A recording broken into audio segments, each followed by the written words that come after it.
to anyone living in a disaster-prone region. Not only one disaster, but multiple disaster region. I believe that this research will not only be beneficial for Indonesia only, but also neighboring countries, especially in the Asia-Pacific region, or any countries that is experiencing decentralization from a centralized government to a more decentralized government. And this is where I want to provide a contribution to the science, more focusing on how technology or how early warning system can be implemented or operationalized at a local level, especially local government level.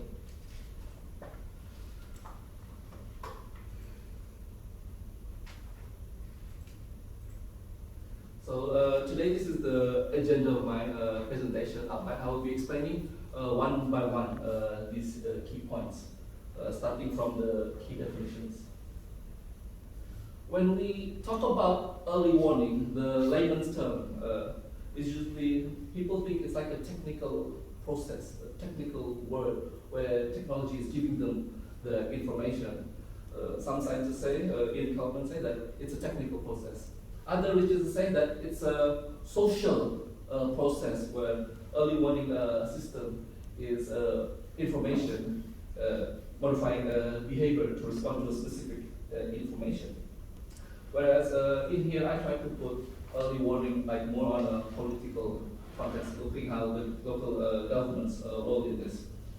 The next is understanding early warning systems. Early warning system is an integrated system for hazard monitoring, forecasting, prediction, disaster risk assessment, communication, preparedness, activities, and processes that enables individuals, communities, governments, business to take timely action in disaster risk in advance of a hazardous event. So you have to understand the concept of a system where it starts from understanding the risk up until behavior or actions by the community or the government.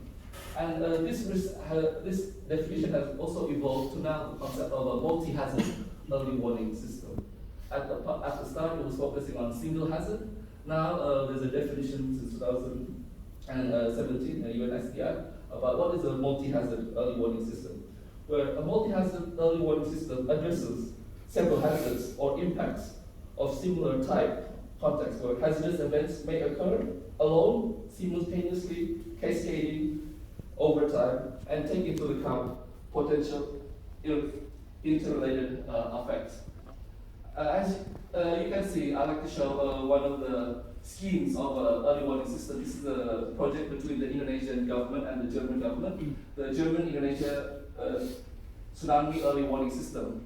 What can you see missing in this scheme of an early warning system? We can see the buoys, we can see the satellites, we can see the GPS positioning, we can see the real-time modeling. What's missing in this is the people.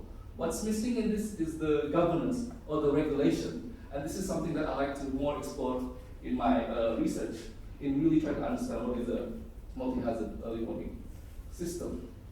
Now, early warning system comes out because a disaster occurred or populations are affected by the disaster. In the past 30 years, the government of Indonesia has recorded, and an average since 1989 or 1990s, there's an average of 24 disaster events a day occur in Indonesia. And the current risk assessment conducted in 2015 by the Indonesian government, 95% of the Indonesian population is exposed to extreme weather events. And there's a majority of the population is exposed to hydrological events, and about 1 to 5% for the geological hazards such as landslides, volcanic eruptions, or tsunamis. Now, we believe that the trend of climate change is increasing the amount of frequency and intensity of disasters. And previous statistics has been explained by Miranda in her first couple of slides. And how about at the globally?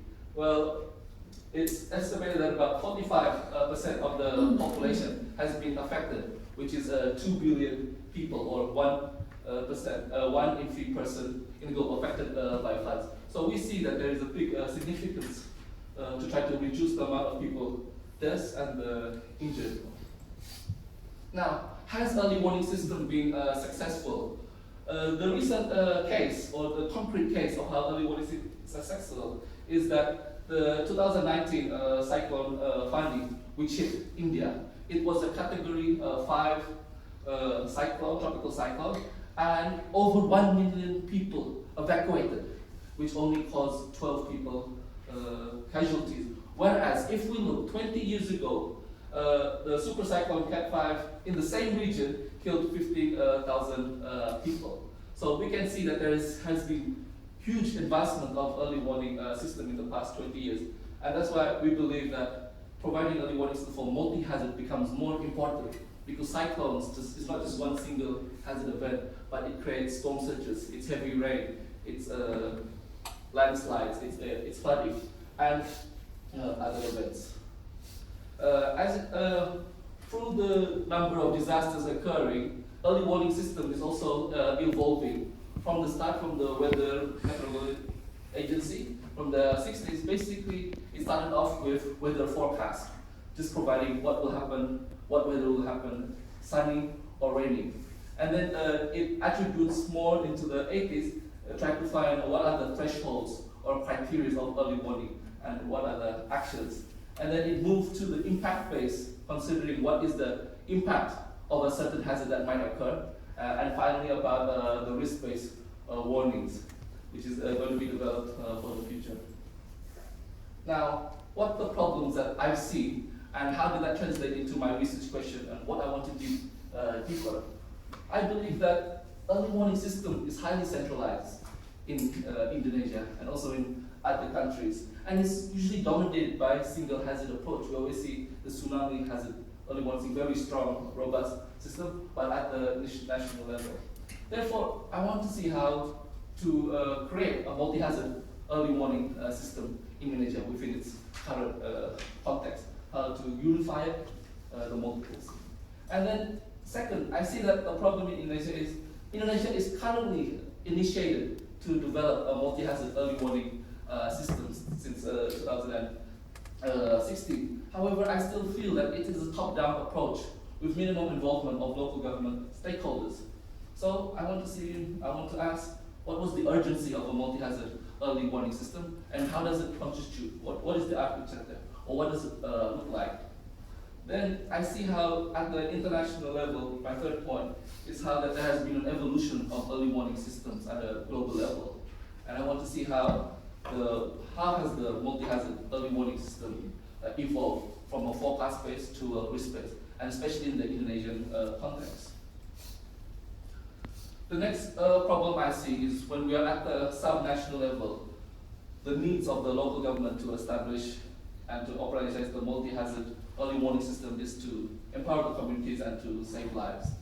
In doing so, I need to know how the everyday operations of these early warning systems operated, and I want to see how they interact with the environment, or how they interact with the monitors. And the final part, since law is an important part of my background, I want to try to understand the legal understandings of the multi-hazard early warning system, how that there is a legal regulation at the national level under production, and how can that translate into the local levels. So, what are the research gaps that I see in current literature or current policies in Indonesia? So, over the past 30 years, there has been a development of international commitments about disaster risk reduction, and early warning system falls under. Since the International Decade of Natural Disaster Reduction, early warning system has been an important part of it.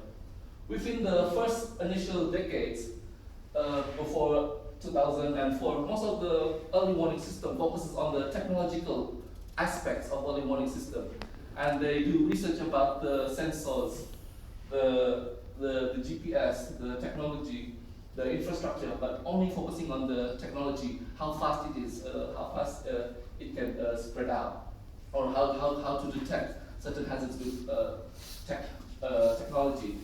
And then it changed when the 2004 tsunami occurred, that technology did not solve the problem. We need more than just technology. And then the concept of people-centered early warning system evolved.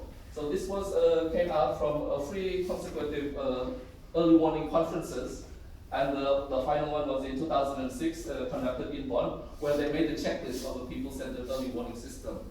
This consists of 4 elements about understanding risk. Second is about monitoring the hazard. Third, about the dissemination. And fourth, about the capacity to respond. So that was a core. And during this time, people focused on a single hazard early warning system.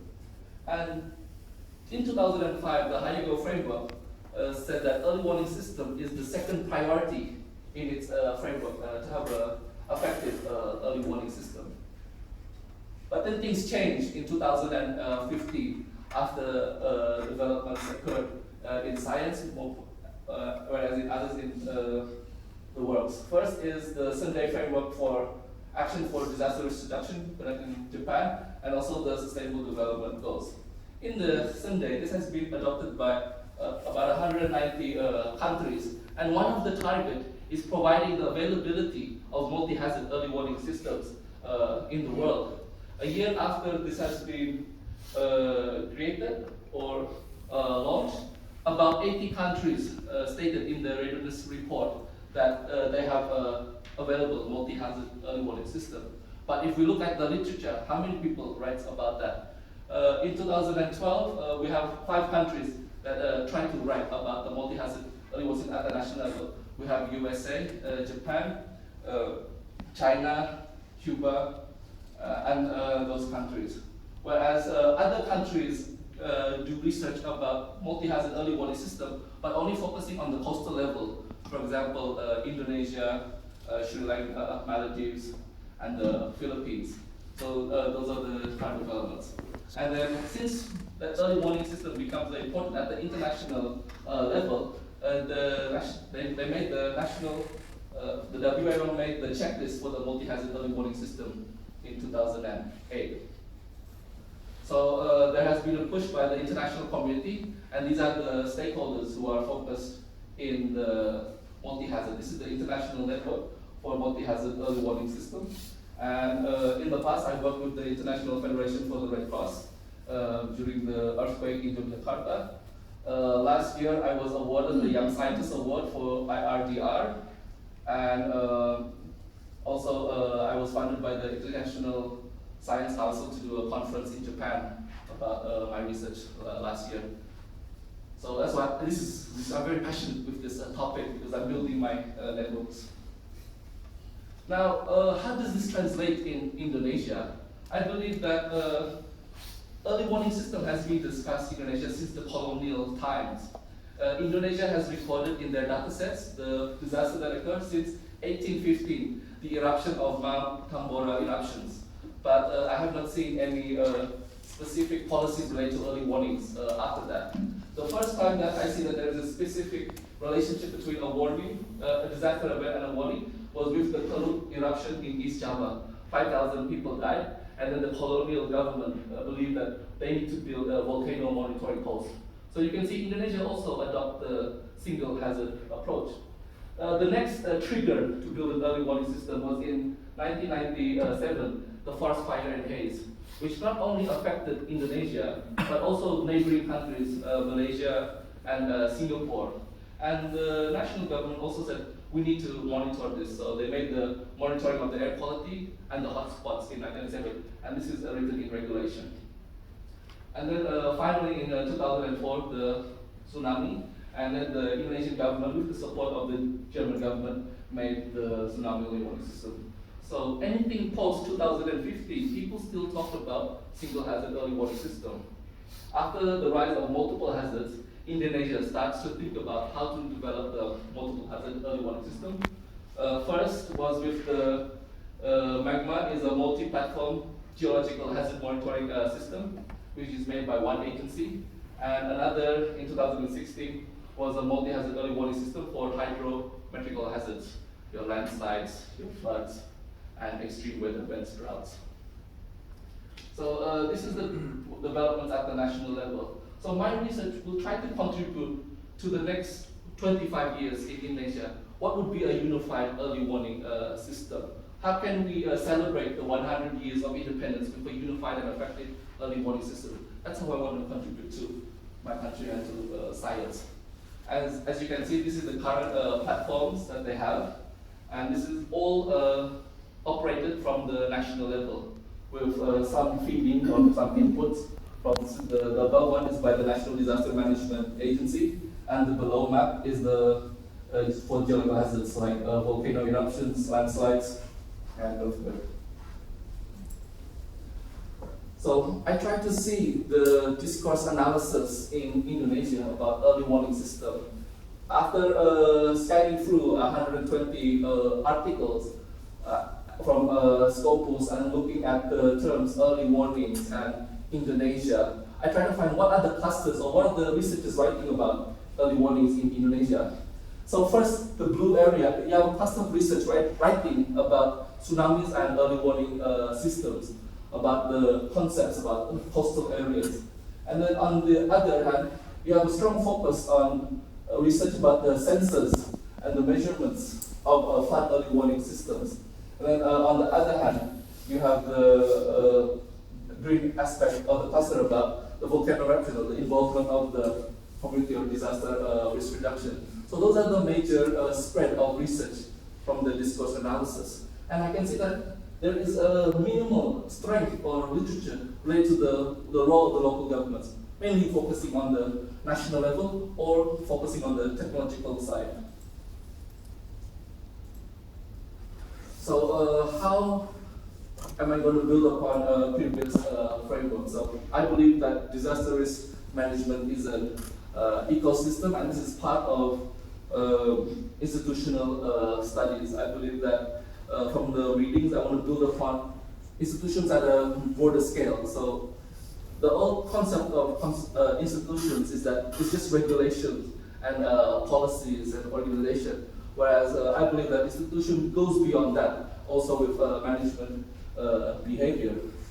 And talking about institution, it's also seeing how it is multi-layered and polycentrist, where there's multiple centers. This is especially important in Indonesia's context of decentralization, where we had the big bang of decentralization in Indonesia, not only for the administrative governments, but also for the local disaster management agencies. And in my framework, I also discuss about how there's multiple levels of jurisdictions, and how there's the international levels. Asian has the network for the warning system for the regional level among 10 countries, and then there's Indonesia. My research specifically want to see how it occurs at the local level, the bridge between the national and the community and the individual. And finally, understanding that there are multiple actors in these organizations, and we need to understand what's their role and responsibility and how they connect each other in getting the message across. This is the most common understanding. The next concept I want to present to you is the most common understanding of the warning process. Most literature focus that early warning system is a chain. It's just an information from the emitter and the receiver. So one sends out, one receives. But then this concept has developed over time and becomes an end-to-end where both sides are sending information. But if you look at this concept is just focusing on single hazard or single fault, starting from the scientists. So this is where one portion or one main research is focusing on the technical aspects, what they call the upper stream. And then on the other aspect, many research supported by international organizations is doing the community-based works. You have the community-based early warning system, you have the people-centered early warning system, and you also have the participatory early warning system where the people are the main focus. My research tried to see what was the roles of the administrators, to see what was the role of the organization. And this is where I want to coin the term, this is the middle stream, where other researchers focus about the upper stream and lower stream, or first mile, last mile. My research is trying to focus on the middle mile, or the middle stream, something that not many researchers have been focusing upon. So this is the concept of the single hazard. How does this fit into the theoretical framework, and how do I want to provide contribution to science? This is how. So if information is coming from both sides, I always want to put people at the first. Second, I want to acknowledge that there's multiple hazards.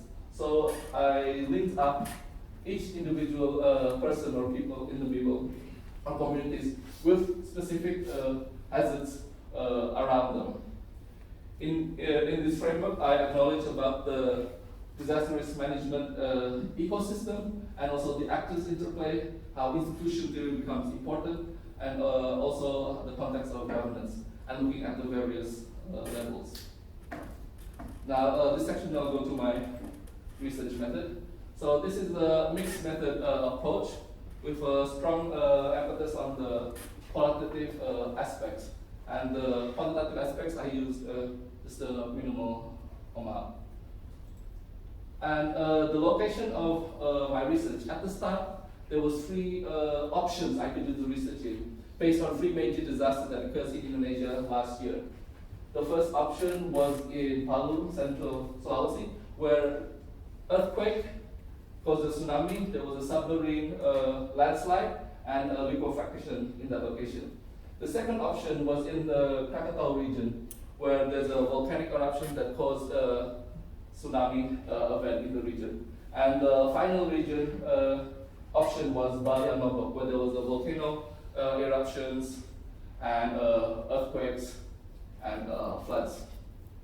And from this research, I choose the research in Lombok and Bali. One clear reason is because of its proximity with Darwin. It's just one flight away. But another important reason is because Bali already established the local regulations on early warning system, whereas Lombok, the others have not. But both already have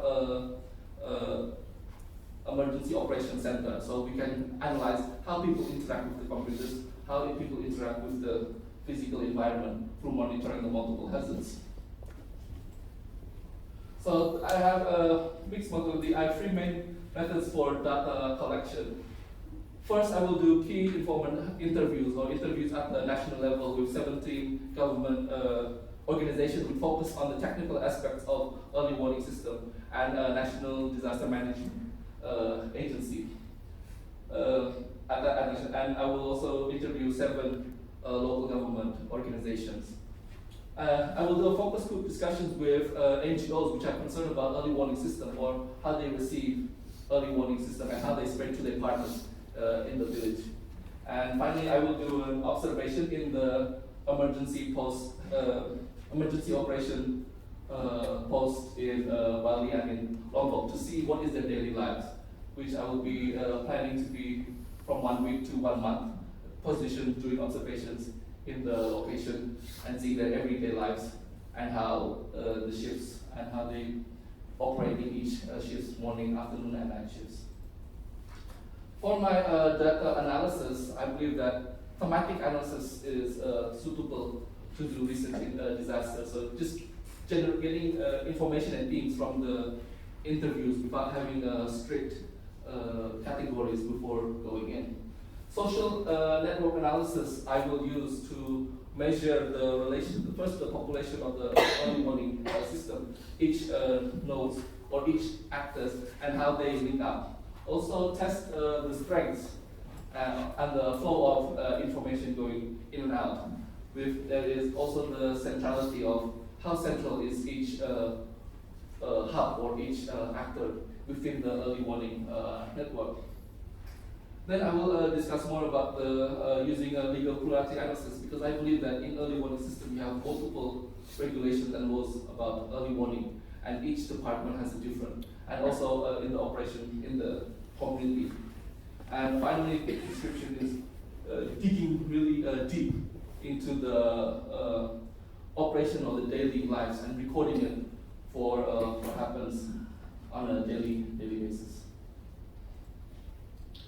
My research plan is that this year focusing on research proposal, and then next year or by the end of this year, I can start doing the field research, probably minimum 3 months to do research, 1 month in each location. And after field research, planning to start writing up my chapters and planning to publish. And by the end of 2021, return examination and graduation. I hope by 2020 I return back to Indonesia. And this is the budget. Basically, I have free funding sources from the Indonesian government under my scholarship, student allocation funds, and grants. And my final part is about the research ethics. So I considered this in my research proposal, providing respect to partners and respondents, also by providing consent, privacy, and confidentiality, and storage. And I currently don't have any conflict of interest with any of the parties because now I am a full-time student at CU. So thank you very much for my research and terima kasih. How do I select who I'm going to interview for at the national level? Basically, first is from the National Disaster Management Agency, who are the initiator of drafting the law. In my research proposal, I have the 17 list of government agencies and what agencies is responsible with what mandate. So I just want to see the links. So usually researchers try to find what are the critical links between different organizations, and that's how I try to justify. Yeah, so. So sorry, see here I'm sitting as an examiner. So. Yeah. So we have been talking about this contribution. I think you need to articulate a little bit stronger about your contribution. Over the last 15 years, a few Ph.D. students have been coming up with some of the questions that you have been dealing with. But like in the context of Indonesia, they are mainly tsunami warning systems. Like Dennis Chang saying, who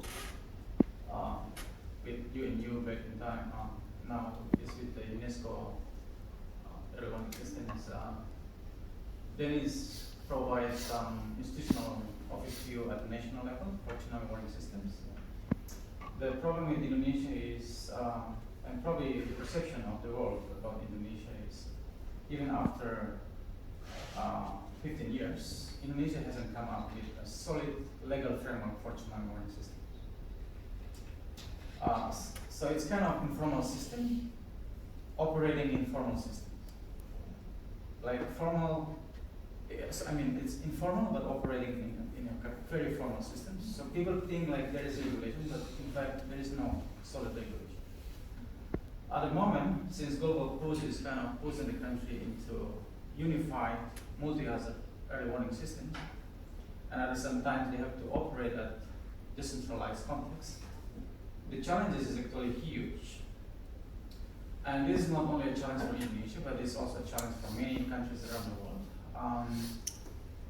I think to my knowledge, there is no legal studies on either single or unified multi-hazard systems. But I think Mujib didn't actually highlight that very strong in the beginning of the presentation. So the study is actually very beautiful. It's very important. There's a beauty in this research. The problem is you need to make it like, appealing. I'm highlighting some of the strength why this is so important. Even academic papers on this is surprisingly lacking. The best paper on this, I think, comes from Garcia and colleagues in 2012. It's like 7 years ago, and it's not based on strong empirical studies. It's like somebody who are interested in one chapter and then set up study. So surprisingly, I think it's not, but I think you need to share why this is the case. And also, I think with the legal and the regulatory actual design, I think you have to find a particular framework that Yeah. could be suiting Indonesia in particular and the solution for that. Now, have you considered, just switching about Indonesia, which is you correct your direction, for this research to work, it has to have the technological infrastructure in place. Technology continues to work. Yeah. But plus with the UN and non-geo report on the social side, and this is where we come in the middle. Have you considered in your study the technological infrastructure of these data that would be generated by technologies?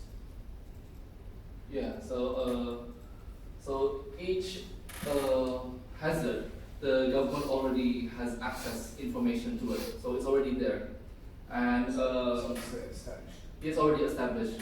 And for example, each organization has their own monitoring. So like if I want to sit down and monitor multiple hazards, I would have 7 screens.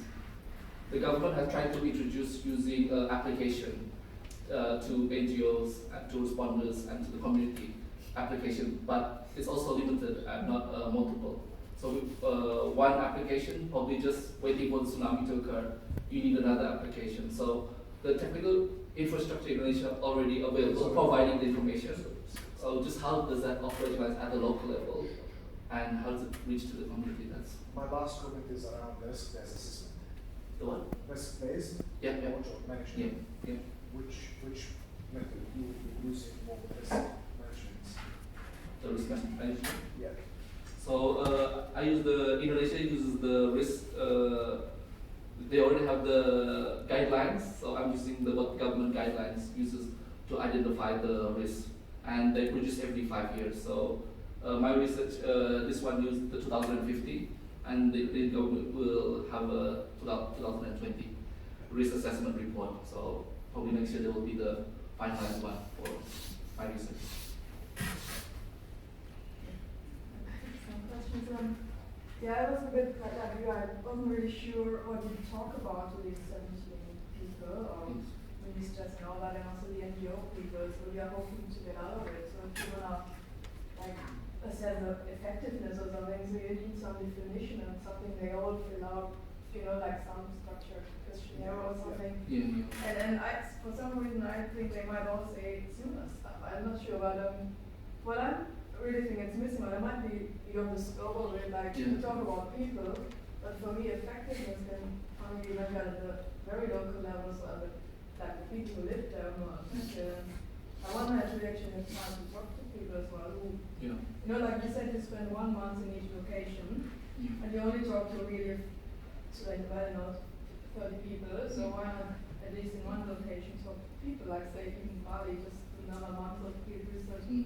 Like what is the rice farmer actually thinking about it? Like effectiveness for me would be if the rice farmer has an app for either one hazard or multiple hazard, does the rice farmer have actually want it?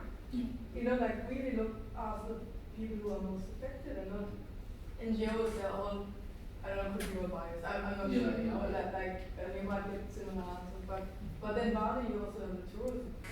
It has to be effective for tourists who are there only for a week. If something happens in a short time, how can it not be? You have different people living in the area, and I don't know if we can actually assess everything by just talking only to these people, and we really need to talk to local people living there, and then what they actually want out of it, or they want to and what they think that's really good out of it. But I know it might be too much, but for me it seems like we have actually enough time and resources to do some more. Maybe there's enough research on it already. How the people actually use it. It doesn't matter if it's there, if people don't know how to access information about that.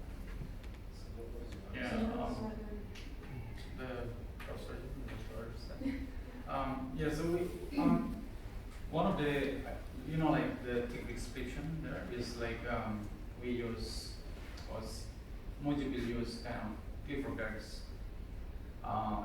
efforts to describe Indonesia, but by looking fairly kind of deep from 1 or 2 places and come up with like describing this is what multi-hazard early warning system just by looking deeper.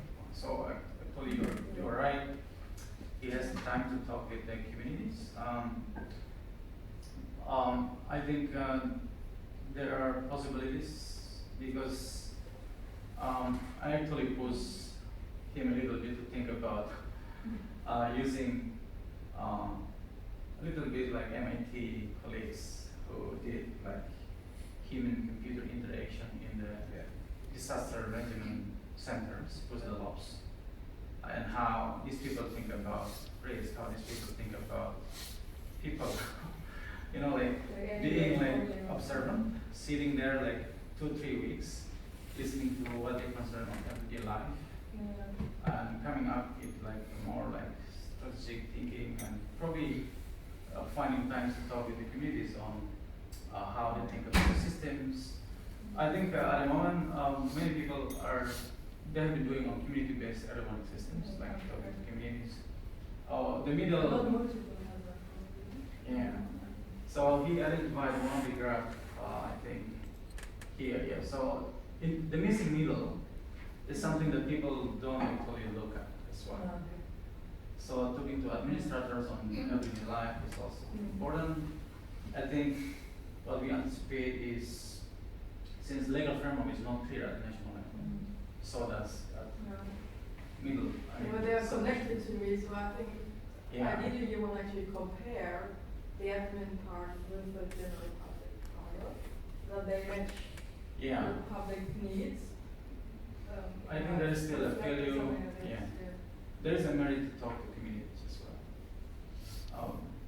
So even though the focus will be on the middle, but as Mujib identified, he will be also speaking at national level because they are the kind of regulators, but also how people perceive about the system. I think you could also.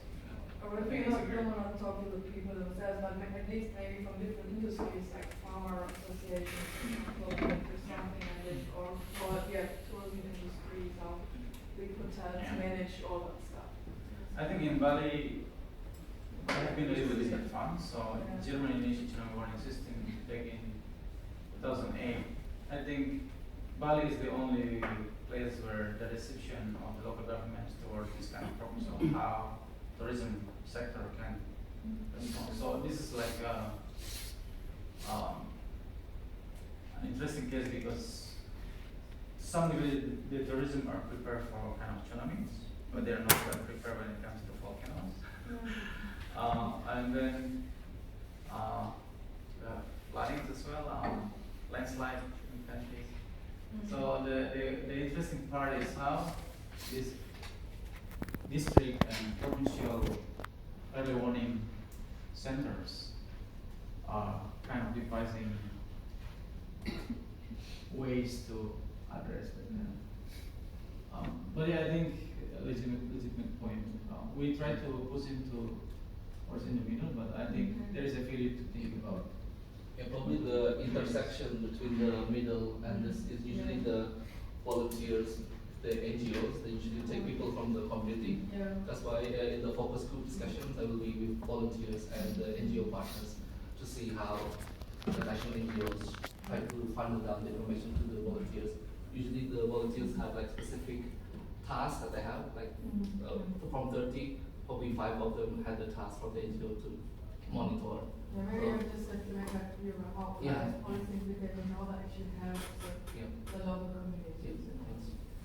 So is this your direction? No, the original design was from David Alexander in preparing. And then all of these ones, I just add like upstream, downstream. It's like terms used by many literature. To be honest, two concerns for me. One you already touched on, which is the effectiveness of your approach, and I think it's with this prototype method, you call it whatever you want, but the link between the tech, which is scientific, or I'm assuming the empirical side you mentioned about chemical articles, and how you link it that with the, like, how are you going to build that connect together with this, or the social, or the down lower stream social. And and at the same time you say there is the legal, you say there is a gap. At the same time you say there is a gap in the legal and regulatory framework. Yes. But at the same time you say it's never been touched before, and therefore this is where you come into play. So this is where I'm struggling. So is it completely lack? There is no organization. There is no organizational body that actually link these and to what degree. So this is what I would like to see. What's the current limit is already exists, and how you are actually mapping these two, and you will be complementing a whole new methodology. How is your affairs? So that's really my. So like this is the scientific try to understand the complexities, but if we look at the actual framework that the government has, like this is scientists, also includes technical government agencies, like for the agency for applied science. Assume this is gonna work. Assume this is okay. You know, so this. How are you gonna measure the effectiveness of this? How are you gonna say this is gonna work? This is likely to provide, for example, and as you propose in such questions, how you are implementing? The best measure is people get messages and they get sick, not that. That's right. Yeah, exactly. So are you capturing that in the prototype? That's So that's the most interesting part of this research. The tsunami case failed last year in 2 events. So after all the big investment, it still failed. So that is actually the most possible one. So if one single hazard failed, how can you be successful in multiple hazards being unified? And how that operationalized in local level. So that is actually the challenges of this research. Interestingly, most of the studies on early warning systems spiked like 2008, 2009, 10, 11, and then flat out. And nobody thinks about that anymore, like even in Indonesia. They do think, but it's like more on project kind of research. And the best guidelines that we can have on early warning system is, I think, coming from UNESCO and WMO. So UNESCO and WMO is kind of joint forces, trying to work with national agencies that lead, like meteorology office and stuff. And most of the papers are coming from this. There are books on this, but are kind of cases, not really empirical research, funded by UNESCO and also WMO. So in terms of scientific gaps, I think I have no doubt. I think it's just, I think the concern from Moon, I think you need to also think it's very important. It's how you articulate your research and make people convinced that this is like a PhD material. Let's go to other questions. Any other questions? It's very interesting, and it's very important for Indonesia to discuss this, because it's right, the law and the reality is that there's no integrated early warning system yet. And you mentioned that this is a multiple hazard approach, right?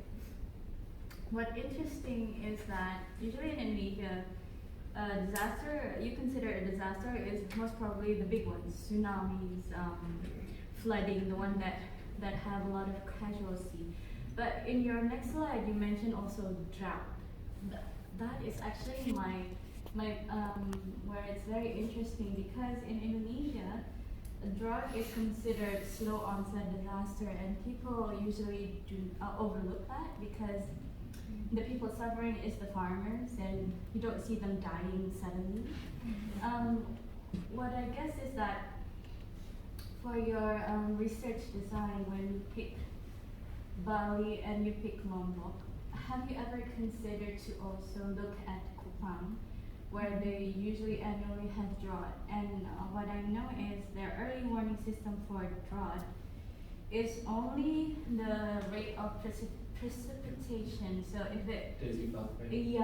if it doesn't rain for like 3 months, then they will be seeing that there will be drought. And but it's not like very scientific. It's just calculating the rain. So if you want, if you say that it's a unified multi-hazard, have you considered of capturing also the less considered disasters such as drought? Yeah, so Bali and Lombok both experience drought. When you see the drought season, usually they do the water droppings. And so the considerations from the meteorology agency, like the forecast, whether it's going to be severe drought, they already have that. But what I want to see is how the local government react to that. Do they have a contingency planning on how to store water, or did it affect the local agriculture to think about planting times or harvesting times? So early warning must have a specific early action, especially for slow onset. So I try to put that type of consideration for the least so it will also affected. cover drought, Bali and I think Bali and Lombok, they do not have severe drought as in Kupang or the east, like Kupang, Papua and all the east. And I don't think they suffer. They have the farmers there suffer more than the other that is really severe. So is it only touching that or? Probably not severe drought, but occurrence, there is. The problem with Kupang is no volcano. Yeah, there's no volcano. So no tsunami. I mean, you have tsunamis, but less likely. I think that's a good question. I think Momeri would be the one. Earthquakes, tsunamis, droughts, volcano as well. But Lombok is also. Sorry. We have heat as well. Yes. So heat is more into heat waves. Yeah. So we of this one, we also have pictures of like what they have in Australia, cities where heat early morning. Heat stress is totally interesting because this is the first year where heat stress kind of started to hit the country. Yeah, that's easy. You can just say, okay, it's over 40 degrees or something, or Exactly. just warn people and tell them. So I think you need to develop a criteria so people confused about how you select these regions, at least 3 or 4 hazards. Strategic selection. Well, that's very interesting. I already have time for one more question. What workshop on this? Maybe just on this. Very interesting, mate. Thank you for the presentation. I could not recall whether you had mentioned that there is a disconnect between the local government and the central government in Jakarta in terms of policy, research, and practice. I live in 3 different cities in Indonesia, Kuningan, Bandung, Jakarta, and now in Cirebon. Last month, there was a silly accident, not silly, but it was little accident in Cirebon, West Java. Students were learning in the classroom, and suddenly the ceiling fell down, and 50 people were hospitalized. To my surprise, people didn't actually care about the schools. It is a government-funded school. So when you talk about the disaster in Cirebon area, in the parts of West Java, for example, we do not have the mindset of disaster mitigation or something like that. I think when you talk about the whole thing, we need to hear more about whether the local governments in Indonesia have the mindset on all these disaster things. And then the second thing, I think the technological resources are needed, but what matters most now is intellectual resources in kampung-kampung, in the villages, in the local areas. We never actually heard more about stories about the volcano eruption in the past and things like that. So I think it's gonna be very interesting when you could actually talk how to empower the local government, how to change their mindset first, and then how they could actually find more budgets to empower people's literacy level Because at the same time, in the national level, our corruption index went down, and also our literacy index also went down. So there is, I believe you're going to have a rewarding experience as well as very challenging situations. So that's my comment. Thank you very much.